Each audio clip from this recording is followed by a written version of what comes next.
하나님의 말씀입니다. 앉으신 채로 경청하십시오. 요한복음 20장 19절에서 23절 말씀입니다. 신약 성경 183면에 있습니다.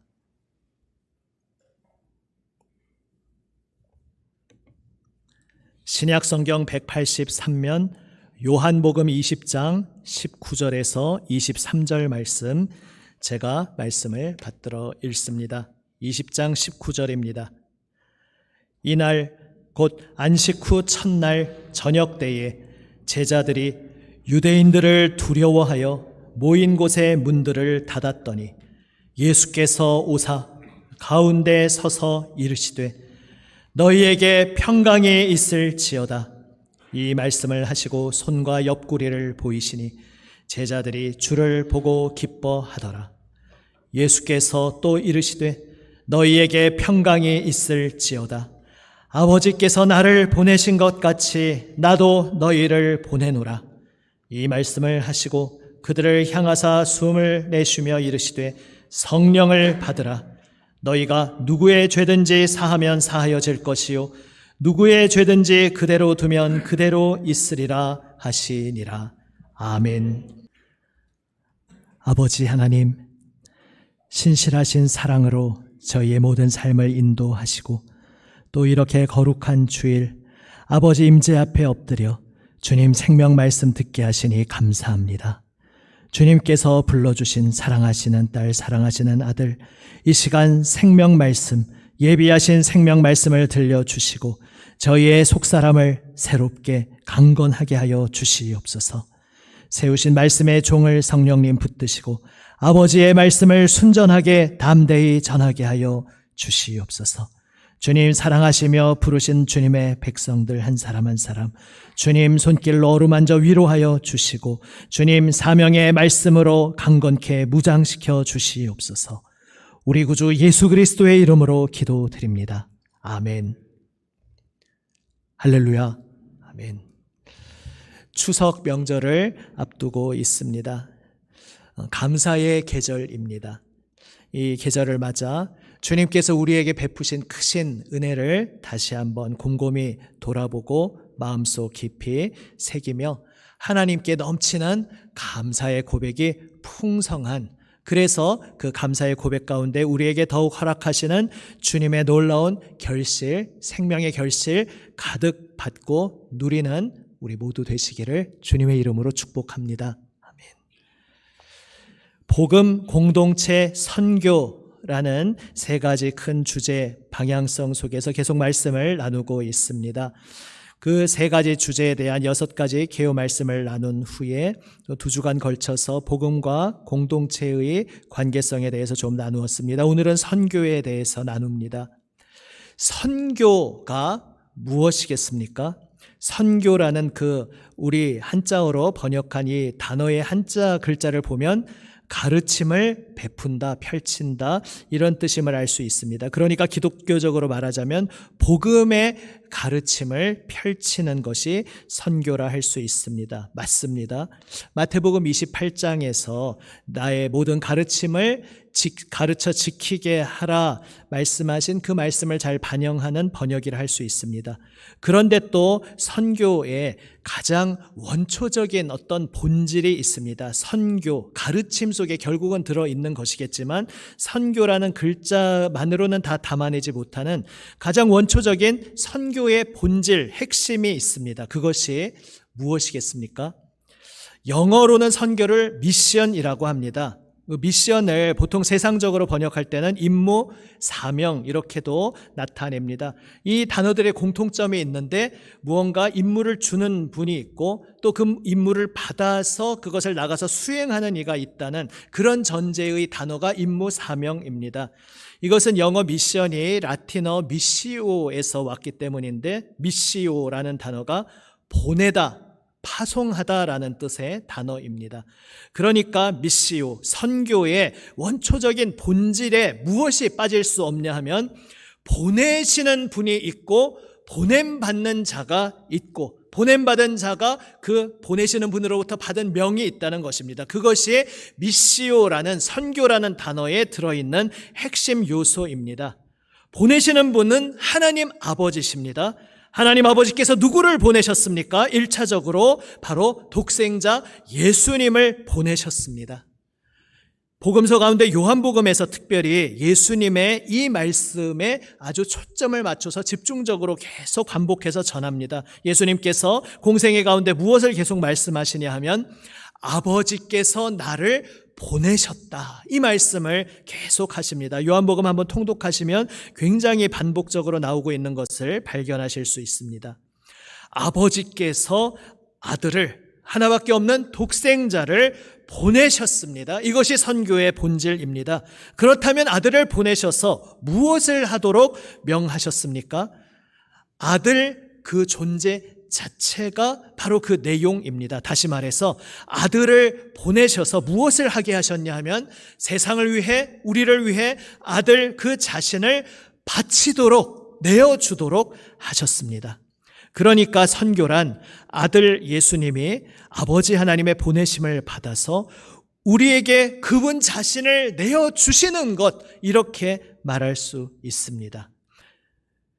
내어주셨습니다. 아버지께서 그 아들을 우리에게 주셨습니다. 그래서 요한복음에서 보내셨다라는 말만큼 또 중요한 또 하나의 말이 있는데 바로 그것이 주셨다라는 단어입니다. 우리가 이미 잘 알고 있는 요한복음 3장 16절에도 그 말씀이 있습니다. 하나님이 세상을 이처럼 사랑하사 독생자를 주셨으니. 요한복음에서 우리는 계속해서 또한 하나님께서 그 아들을 우리에게 주셨다라는 고백을 계속 듣게 됩니다. 주셨다라는 것은 아들을 선물로 주셨다는 것입니다. 그러니까 선교란 무엇입니까? 누군가 우리에게 선교가 도대체 무슨 말입니까? 단어가 어렵습니다. 선교가 무엇입니까? 묻는다면 우리는 이렇게 대답할 수 있습니다. 하나님께서 예수님을 선물로 보내주신 것, 그것이 선교입니다 라고 표현할 수 있습니다. 예수님은 하나님께서 우리를 위해 예비하신 선물로서 우리에게 오셨습니다. 그런데 이제 선교는 물론 여기서 그 정의가 끝나지 않습니다. 더 확장되어 나아갑니다. 바로 그것이 오늘 읽은 요한복음 말씀입니다. 근데 그에 앞서서 그 앞에 문맥을 먼저 봅니다. 안식 후 첫날 저녁 때에 이제 주일이죠. 제자들이 유대인들을 두려워하여 문을 꽁꽁 걸어 닫고 숨어 있었습니다. 예수님까지 저렇게 참혹하게 붙잡혀 십자가에 매달려 처형당하셨는데 우리라고 무슨 별수가 있겠는가 두려워하면서 그들은 숨어 있었습니다. 그런데 갑자기 문을 여실 필요도 없이 그들 가운데 한복판에 예수님이 나타나십니다. 부활하신 그분이 이제 시공을 초월해서 그들 한복판에 나타나시며 말씀하십니다. 너희에게 평강이 있을지어다. 우리가 흔히 샬롬이라고 좀 어려운 외국말로 교회에서 인사하는 경우가 있는데 그것이 바로 히브리어로 평화, 평강, 평안을 의미하는 말입니다.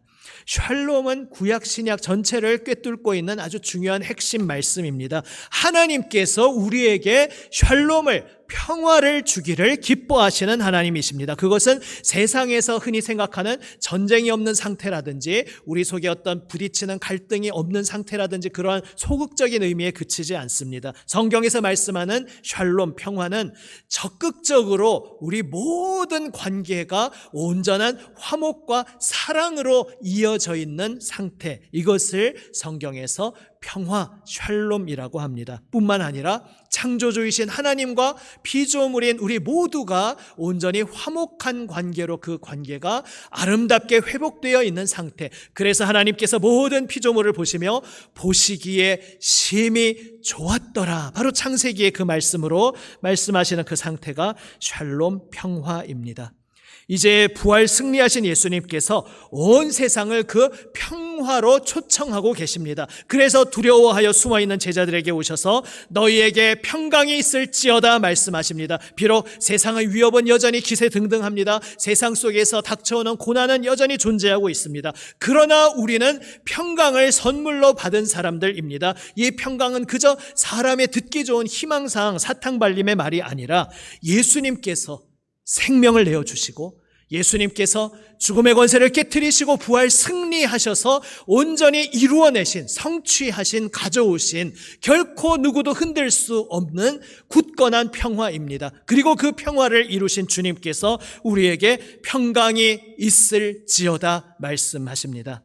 창조주이신 분의 말씀입니다. 창세기로부터 우리는 창조주의 말씀의 능력을 알고 있습니다. 하나님께서 빛이 있으라 말씀하시면 빛이 있는 겁니다. 빛이 없는 자리에서 빛이 나타납니다. 생겨나는 것입니다. 이것이 창조주 말씀의 권능입니다. 창조주의 권능으로 주 예수님께서 부활 능력으로 우리에게 선언하십니다. 너희에게 평강이 있을지어다. 그 순간 평강이 우리에게 생기는 것입니다. 하나님께서 우리에게 평강을 주시는 것입니다. 평강을 창조해서 선물로 주시는 것입니다. 그래서 우리의 연약함, 우리의 부족함과 상관없이 모든 것을 부활 승리로 이루신 주님께서 우리에게 평강을 선물로 주십니다. 오늘도 주님께서 우리 삶의 한복판에 찾아와 주십니다.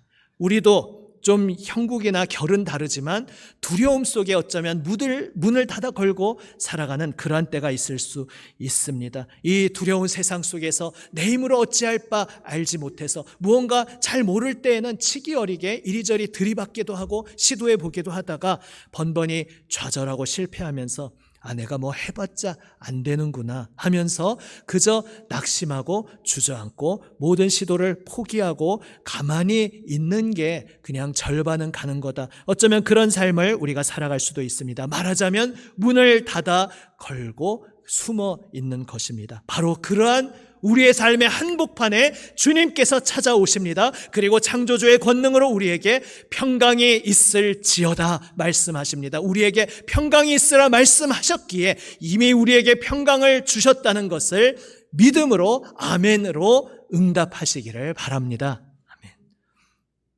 주님께서 손과 옆구리를 보이십니다. 그 당시 정황 속에서는 유령이 나타났는가 제자들이 깜짝 놀랄 수 있는 장면에서 실제로 다른 복음서에 보면 그런 장면도 나오죠. 그냥 영혼이 아니라 몸을 가지고 상처까지 있는 그러한 존재로 오셨다는 것을 보여주는 그러한 장면일 수도 있고요. 또한 어떤 엉뚱한 존재가 아니라 바로 얼마 전에 십자가에서 그렇게 상처 입으며 돌아가신 바로 그분이시라는 것을 보여주는 장면일 수도 있습니다. 하지만 더 나아가서 손과 옆구리를 보이신다는 것은 우리에게 어떤 의미로 다가옵니까? 지금 이미 부활 승리하셨다는 전제로 그들 가운데 계십니다. 그런데 부활 승리하신 그분 몸에 상흔이 있습니다. 고난의 흔적이 남아 있습니다. 사실은 나중에 예수님 재림하셨을 때 우리도 이 예수님의 부활체와 같은 그러한 속성의 부활의 새 몸을 입게 될 것이라 성경은 말씀하고 계시는데 그때 그 부활의 새 몸에는 어떤 상흔도 없을 것입니다. 장애가 있었을지라도 이제 온전히 회복될 것이고 어떤 상처가 지금 우리의 육신에 남아 있었을지라도 다 회복되게 아마도 하실 것입니다. 그런데 예수님의 부활체에는 특별한 뜻을 가지고 상흔을 남겨두셨습니다. 바로 부활 승리하신 그분이시지만 바로 그분이 모든 고난을 뚫고 죽음까지도 뚫고 승리하신 분임을 온 세상 만방의 제자들에게 나타내시기 위해 하나님께서는 그 부활하신 몸에 상흔을 남겨두셨습니다. 그래서 그 손과 옆구리의 상처를 보이시는 주님의 모습 앞에서 제자들이 무엇을 깨닫고 느끼게 되겠습니까? 지금 승리하신 주님, 그러나 이 주님이 얼마 전까지 바로 모든 세상으로부터 오는 고통을 당하시고 죽음을 통과하셨는데 그 모든 고난과 죽음을 뚫고 승리하신 주님이 우리가 가운데 계시는구나. 우리도 주님 따르는 이 길에서 비록 우리에게 상처와 아픔이 밀려올 수 있지만 우리가 두려워할 것이 없겠구나. 우리에게 평강이 있을지어다 말씀하시는 주님께서 이 모든 상처와 고난의 시간을 뚫고 승리하셨으니 그 주님께서 우리에게도 그 승리를 주시겠구나. 이것을 확신하라고 상흔이 있는 모습으로 고난을 뚫고 승리하신 모습으로 주님께서 우리에게 찾아오시는 것입니다. 그 주님께서 말씀하십니다. 다시 한번 너희에게 평강이 있을지어다 말씀하시며 중요한 말씀, 바로 아까 선교의 의미에서 더욱 확장되는 중요한 말씀을 하십니다. 우리 소설이나 어떤 글을 보면 복선이라는 것이 있지 않습니까?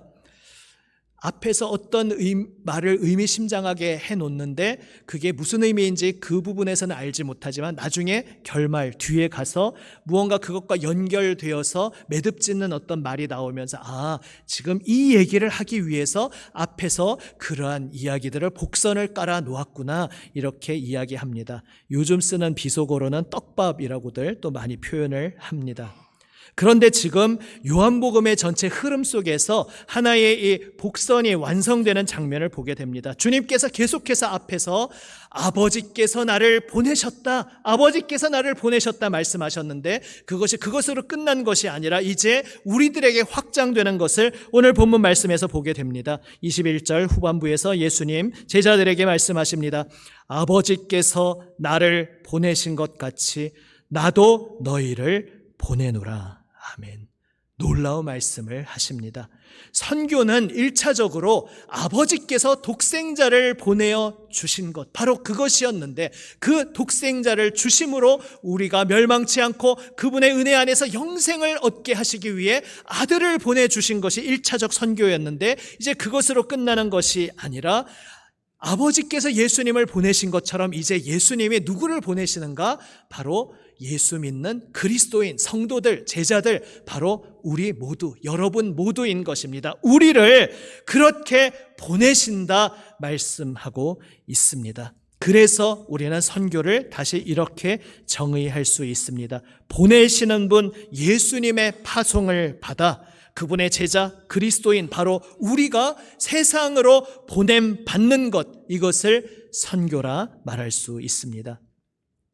그런데 우리가 보냄받아서 무엇을 전하는 것입니까? 무엇을 알리는 것입니까? 그 내용은 역시 당연히 동일합니다. 바로 예수님이 우리를 위해 오셨다는 것, 하나님께서 예수님을 우리에게 선물로 주셨다는 것, 그것을 전합니다. 예수님은 예수님 본인이 보냄받으신 분으로서 또한 그분 자신이 메시지의 알맹이 그 자체였으나 이제 우리는 예수님의 전령으로서 우리를 드러내는 것이 아니라 바로 우리의 주님 되신 예수님, 이 세상의 유일한 구세주 되신 예수님, 우리를 위해 죽으시고 우리를 위해 부활 승리하신 그 예수님을 전하도록 우리는 보냄 받았습니다.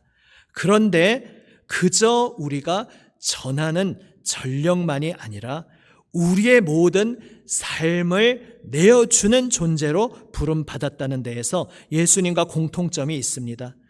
보냄받으신 예수님도 세상을 위해 자신을 온전히 바치심으로, 자신을 내어주심으로, 우리를 위해 그 생명을 내어주심으로써 우리에게 영생을 주셨습니다.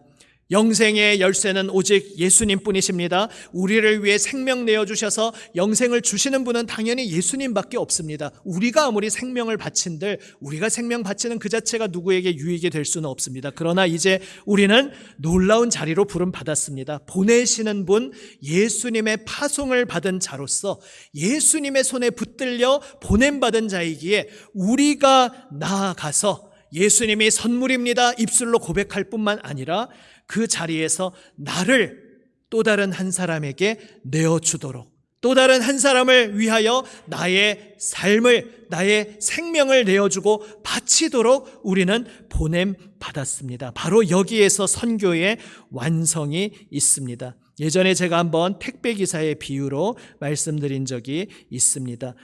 물건을 전해주시는 택배기사는 그냥 그 물건을 전해주면 됩니다. 하지만 복음을 전하는 택배기사로 부름받은 우리는 복음을 입술로 전할 뿐만 아니라 그 복음이 그 전함받는 사람에게 어떻게 진정성 있게 생명력 있게 다가오게 하느냐 하면 바로 나아간 통로인 내가 나의 삶을, 나의 마음을, 나의 시간을, 나의 물질을, 나의 인생을 또 다른 한 사람을 향해 바침으로써 그 복음이 또 다른 한 사람에게 전달되게 되는 것입니다. 그것이 바로 선교사의 삶인 것입니다. 문자 그대로 해외로 보내어진 선교사님들의 삶이 바로 거기에서 비록 이슬람이라든지 전도가 자유롭지 않은 곳에서는 대놓고 복음을 전하지 못할지라도 그곳에 함께하고 내 모든 삶을 다 내려놓고 그곳에 나아가 거기에 함께하고 있는 것만으로도 이미 선교의 시작이 되었음을 있음을 우리는 고백하지 않습니까? 그것은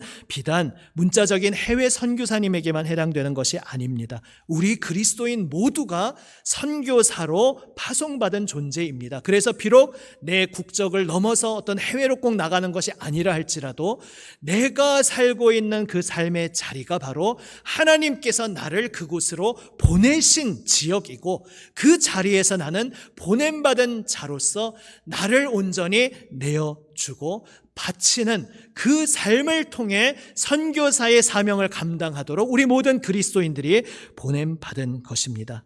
그래서 고린도후서 4장 5절에서는 그것을 사도 바울이 이렇게 표현합니다. 고린도후서 4장 5절에서 우리가 무엇을 전파했는가 말하면서 먼저 1차적으로 그리스도 예수의 주 되신 것을 전파했다 말씀합니다. 우리가 익히 잘 알고 있는 핵심 내용입니다. 복음을 전파하는 그 핵심은 예수 그리스도께서 주님 되신 것, 유일한 구원자 되신 것을 선포하는 것입니다. 그런데 거기에서 멈추지 않습니다. 그것을 전파하는 것이고, 또한 우리가, 바로 사도 바울을 포함한 그 복음을 전하는 복음의 일꾼들, 우리가 예수님을 위해 너희의, 그 복음 받은 이들의 너희의 종된 것을 전파하는 것이다, 이렇게 말씀하고 있습니다. 여기에 선교의 본질이 잘 드러나 있습니다. 선교는 무엇입니까? 선교는 우리를 위해 자기 자신을 내어주시고 드리시고 바치신 예수님을 사람들에게 전하는 것입니다.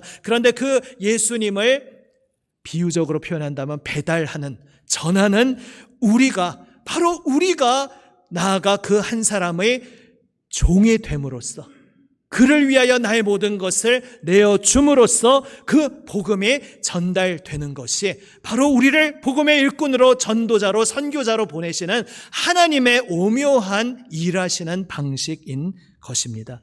그렇게 해서 지난주 요한복음 13장 본문과 연결됩니다. 복음이 무엇이라 나누었습니까? 우리를 위해 예수님이 오셔서 발 씻어 주셨다, 이것이 복음이라 표현할 수 있다 이야기했습니다. 공동체란 무엇입니까?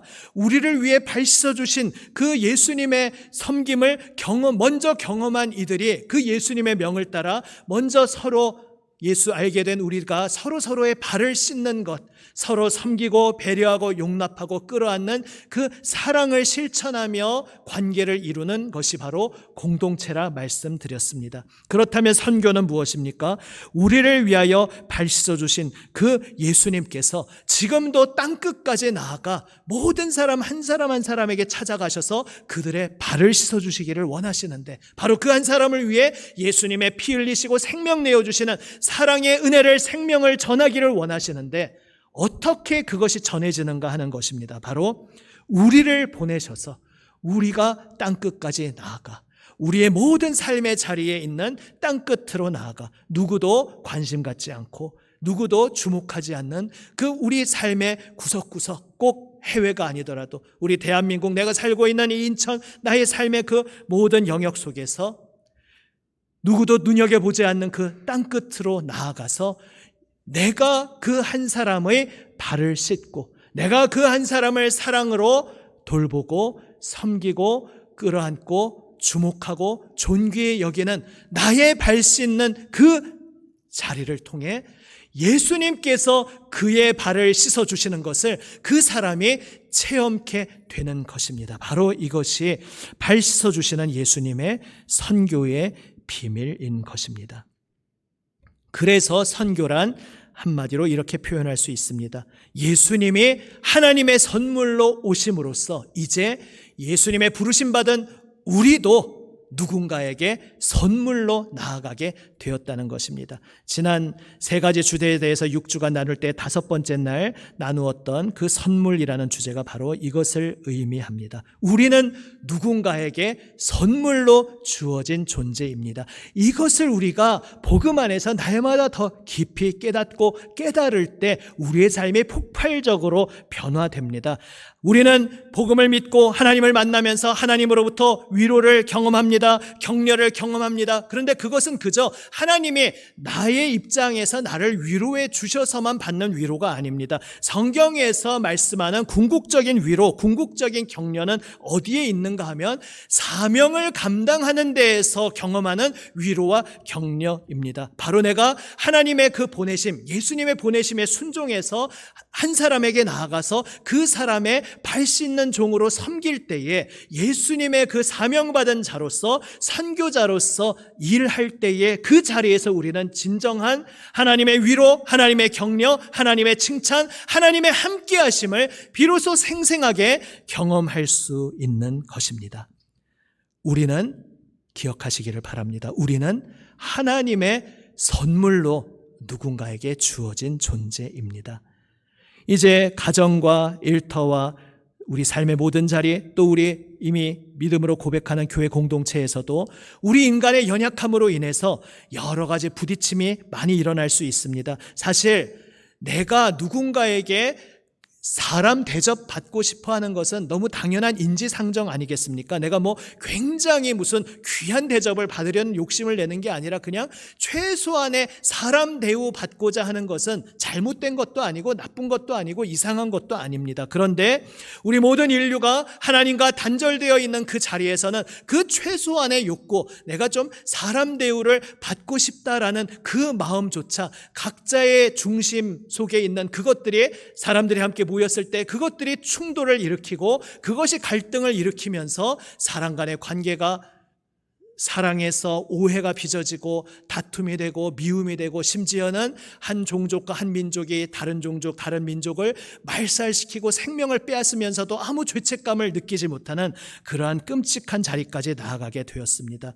왜 그 소박한 인간적인 바램, 사람 대우 받고 싶다라는 그것조차 올바르게 보답으로 돌아오지 않고 우리는 왜 서로 상처 입으며 살아갑니까? 하나님 안에서만 대답이 있는데 하나님께서 보여주신 예수 그리스도 자신을 온전히 생명 내어주시며 바치신 바로 그 삶에 우리도 함께 동참하여 들어갈 때에 거기에 답이 있는데 그 예수님의 십자가를 알지 못하기에, 그 복음의 비밀을 알지 못하기에 복음 죽음으로써 사는, 섬김으로써 하나님의 놀라운 존귀함 받는 그 비밀을 알지 못하는 이 세상은 여전히 고통 속에 있는 것입니다. 바로 이 세상으로 우리가 선물로 보냄받았습니다. 하나님의 그 비밀을 알지 못하는 세상 속에 예수님의 발 씻어주시는 오묘한 비밀을, 섬김의 비밀을 먼저 깨닫고 그 사랑의 섬김을 먼저 받은 우리가 그 은혜와 능력을 의지해서 나아가 사랑하며 섬길 때에 그 자리에서 살아계신 예수님의 생명의 역사가 나타나는 것이 바로 선교의 비밀입니다. 사실 우리로서는 부담스러울 수도 있습니다. 주님, 제가 사랑이 없는데요. 제가 누군가를 위해 발 씻는 종이 되어 섬긴다는 것, 참으로 저로서 상상하기 힘든, 제가 너무나 못나고 연약해서 그것을 어떻게 감당할 수 있을지 엄두가 나지 않습니다. 우리의 사람의 마음으로는 솔직히 이러한 고백을 할 수 있습니다. 그러나 그러한 우리를 위해서 하나님께서 일찍이 말씀에서 이미 모든 영적인 원리를 펼쳐서 보여주셨습니다. 구약에서 모든 보여주신 모형이 다 그러한 말씀이었습니다. 출애굽해서 약속의 땅에 들어갈 때에 하나님의 궤를 앞서 행하게 했습니다. 무슨 이야기입니까? 그들이 약속의 땅에 들어가는데 그들끼리 그냥 치고 들어가는 것이 아니라 하나님께서 앞장서서 들어가신다는 것입니다. 여리고성으로 가라 말씀하십니다. 그 여리고성, 그 가나안 땅 입구를 지키고 있는 가장 든든한 철옹성과 같은 곳인데 그 오합지졸 같은 이스라엘이 나가서 어떻게 여리고성을 이길 수 있겠습니까? 그런데 하나님께서 나아가라 말씀하십니다. 나아가서 그 여리고성을 이스라엘의 힘으로 무너뜨리라 말씀하시는 것이 아니라 내 말에 그냥 순종하라, 순종해서 7일 동안 돌아라 말씀하십니다. 말도 안 되는, 이해도 되지 않는 명령이지만 순종해서 침묵 가운데 하나님 말씀대로 7일 동안 묵묵히 그 성을 돌고 마지막 명하시는 대로 마지막 함성을 지를 때에 하나님께서 그 여리고성을 무너뜨려 주셨습니다. 이것이 놀라운 영적 비밀의 역사인 것입니다. 사랑하라, 섬기라, 내 힘으로는 감당할 수 없는 버거운 명령일 수 있습니다. 그러나 주님께서 말씀하십니다. 우리의 사랑은, 우리의 섬김은 내 능력의 영역이 아니고 내 어떤 자질, 내 그릇, 내 성품의 영역이 아니고 순종의 영역이라 말씀하십니다. 내가 할 만해서 하는 게 아니고 내 능력이 내 그릇이 갖추어져서 하는 것이 아니라 나는 할 수 없는데 주님께서 앞장서셔서 주님께서 이루어 주시니까, 주님께서 앞장서셔서 우리의 죄를 짊어지시고 죽으셨고, 주님께서 부활 승리하심으로 우리의 죄를 깨끗게 하셨고, 오늘도 성령의 능력으로 우리 가운데 살아계시며 우리를 빚어가시며 주님께서 일하시기에 너는 그저 순종하라. 능력이 안 되어도 사랑의 삶으로, 섬김의 삶으로 순종하라. 그러면 그 모든 완성은 내가 해주겠다. 주님께서 말씀하고 계십니다. 이것이 선교사로 보냄받은 우리 모두의 사명을 감당할 수 있는 비밀인 것입니다. 주님의 사랑받는 여러분, 주님의 놀라운 부르심과 보내심, 사명을 받으신 여러분, 우리 모든 그리스도인은 이 영광스러운 보내심 파송을 받은 자들입니다. 아버지께서 나를 보내신 것 같이 이제 나도 너희를 보내노라 말씀하시는 그 예수님의 말씀 앞에 아멘. 주님, 제가 여기 있사오니 저를 보내어 주시옵소서 고백하는 우리 모두가 되기 원합니다. 그리할 때에 우리의 능력은 안 되지만 순종하는 자에게 주님께서 능력으로 함께 하시고 주님께서 역사하심을 분명히 체험케 하실 줄로 믿으시기를 바랍니다. 아멘. 기도하시겠습니다. 살아계신 아버지 하나님, 저희를 위하여 예수님 하나님의 선물 되어 주시어 우리에게 찾아와 주시고 우리를 위하여 죽으시고 부활 승리하시어 우리를 하나님 영생에 참여토록 하여 주시니 감사합니다. 예수님을 선물로 받은 저희들 이제 또 예수님의 보내심을 받아 또 다른 누군가에게 선물로 보내어지게 하시니 주님 감사합니다. 주님, 두렵고 떨리는 자리지만 내가 하는 것 아니기에 주님께서 이루실 것을 믿고 그저 순종으로 저희를 주님 손에 내어드립니다. 주님 손에 저희를 맡겨드립니다. 주여, 순종하며 주님 앞에 엎드리는 하나님의 자녀들을 붙잡아 주시고 주 예수님께서 저희의 삶에 풍성한 성령의 열매를 이루어 주시옵소서. 생명의 역사를 이루어 주시옵소서. 우리 구주 예수 그리스도의 이름으로 기도드립니다. 아멘.